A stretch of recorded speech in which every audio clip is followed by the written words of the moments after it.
बिस्मिल्लाहिर्रहमानिर्रहीम अस्सलाम वालेकुम रहमतुल्लाहि व बरकातुहू। नाज़रीन, मैं हकीम हाफिज़ मोहम्मद उवैस अब्बासी आपकी खिदमत में हाज़िर हूँ। उम्मीद करता हूँ कि आप तमाम दोस्त अहबाब बख़ैर व आफ़ियत होंगे। तो दोस्तों, आज मैं जिस मौजू पे आपके साथ बात करूँगा वो है पेशाब की बंदिश के हवाले से। पिछले दिनों भी हमें इंडिया से एक दोस्त ने कॉल की थी। वो कह रहे थे कि हमारे पास एक मरीज़ आया है, मरीज़ा औरत थी और उसको पेशाब की बंदिश का मामला है। और इस हवाले से इंशाअल्लाह ताला एक बेहतरीन नुस्ख़ा जो है वो हम आपके सामने रखेंगे। तो इंशाअल्लाह ताला अल्लाह ने चाहा तो पेशाब की बंदिश का जो मामला है वो बिल्कुल ठीक हो जाएगा। तो दोस्तों, नुस्खे की तरफ आने से पहले आप तमाम दोस्तों से गुजारिश करूँगा कि आप हमारे चैनल को सब्सक्राइब करें, दोस्तों के साथ शेयर करें ताकि दोस्त अहबाब हमारी वीडियोस देखें और बेल आइकन को लाजमी प्रेस करें ताकि लेटेस्ट वीडियोस जो है वो बर वक्त आप तक पहुँचें और आप वीडियोस देख के फ़ायदा उठाएं। तो दोस्तों, इस हवाले से आपने सुना होगा, अगर आप नेट पे सर्च करेंगे तो प्रोस्टेट ग्लैंड के हवाले से आपको काफ़ी सारी वीडियोस मिल जाएंगी। तो बाज़ औक़ात ये गुदूदें होती हैं मसाने के साथ, मसाने की नालियों के साथ, जिस पर सोज़श आने की वजह से वो नालियाँ तंग हो जाती हैं, जिसकी वजह से पेशाब की बंदिश हो जाती है। तो अगर ये भी मसला होगा तो अल्लाह के फ़ज़ल व करम से इससे ये मसला भी हल हो जाएगा। बाकी पेशाब की बंदिश है, किसी और वजह से भी होगी तो अल्लाह ताला ने चाहा तो इस नुस्खे के इस्तेमाल से वो पेशाब की बंदिश जो है वह दूर हो जाएगी और पेशाब इंशाअल्लाह ताला खुल के आएगा। तो दोस्तों, ज़्यादा लंबी चौड़ी बात नहीं, बस मुख्तसर आपके सामने नुस्खा इंशाअल्लाह ताला मैं रख रहा हूँ। अब दोस्तों, नुस्खा ये है कि आप नोट फरमा लें, अगर नोट करना चाहते हैं तो नोट कर लें आप।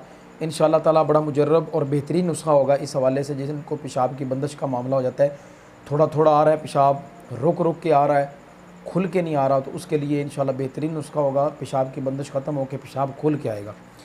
तो नुस्खा ये है दोस्तों, रेवंत चीनी और कलमी शोरा। ये आप ज़हन में रख रहे हैं कि कलमी शोरा आप असल लेंगे ज़मीनी, जो कलमों की शक्ल में होता है, छोटी छोटी कलमी होते हैं, कलमें होती हैं, इसलिए इसको शोरा कहते हैं, कलमी शोरा इसीलिए कहते हैं।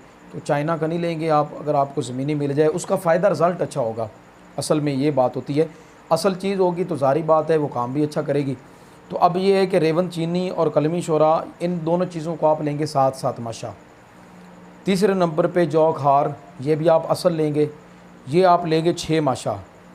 चौथे नंबर पे चीज़ है ज़ीरा सफ़ेद, इसको आप लेंगे 1 तोला। वज़न बिल्कुल आपका परफेक्ट होना चाहिए जो मैं आपको बता रहा हूँ। ज़ीरा सफ़ेद 1 तोला लेंगे। इन चारों चीज़ों को जो मैंने आपका वज़न बता दिया। इसके बाद चीनी, सफ़ेद चीनी लेंगे आप 12 तोला, 12 तोला। ठीक हो गया जी। इन तमाम चीज़ों को आप बिल्कुल कूट कर छान लें, छन्नी के साथ छान लें, कपड़ छान कर लें, बिल्कुल बारीक कर लें। अब ये आपका बेहतरीन सा एक सफ़ूफ़ तैयार हो गया पेशाब की बंदिश के लिए। ये हुक्मा भी बना के अपने मतब पर इस्तेमाल करवा सकते हैं पेशाब की बंदिश के मरीज़ों को। तो अब इसका तरीका इस्तेमाल ये होगा, जब ये आपका तैयार हो जाए तो आप इसी किसी जार में महफूज कर लें ताकि ख़राब ना हो। अब इसके इस्तेमाल का तरीका ये होगा कि ये सफ़ूफ़ 6 माशे तक आप इस्तेमाल कर सकते हैं। 6 माशा कोशिश करें कि आपको गाय का दूध मिल जाए या बकरी का दूध मिल जाए। अब आप दूध की लस्सी बनाएंगे, मसलन आधा गिलास दूध है तो उसमें आधा गिलास आप पानी डाल के उसकी लस्सी बना लेंगे। उस लस्सी के साथ आपने इस 6 माशे सफ़ूफ़ को इस्तेमाल करना है, सुबह और शाम इस्तेमाल करें। अल्लाह ताला के फ़ज़ल व करम से आप देखेंगे कि आपकी पेशाब की बंदिश का मामला सही हो जाएगा और पेशाब बिल्कुल खुल के आएगा। दोस्तों, ये बेहतरीन नुस्खा जो हमने आपके सामने रखा है। अगर हमारी वीडियोस आपको अच्छी लगती हैं, लाइक किया करें, कमेंट किया करें, शेयर किया करें ताकि दूसरे दोस्त अहबाब हमारे देखें। अल्हम्दुलिल्लाह हमें बड़ा अच्छा फ़ीडबैक मिल रहा है। दोस्त अहबाब हमें व्हाट्सअप पे पर्सनल में मैसेज करके हमारे मुख्तलिफ़ नुस्ख़ों के हवाले से हमें बताते हैं कि हमने ये इस्तेमाल किया, ये इस्तेमाल किया और बहुत अच्छा फ़ायदा हुआ।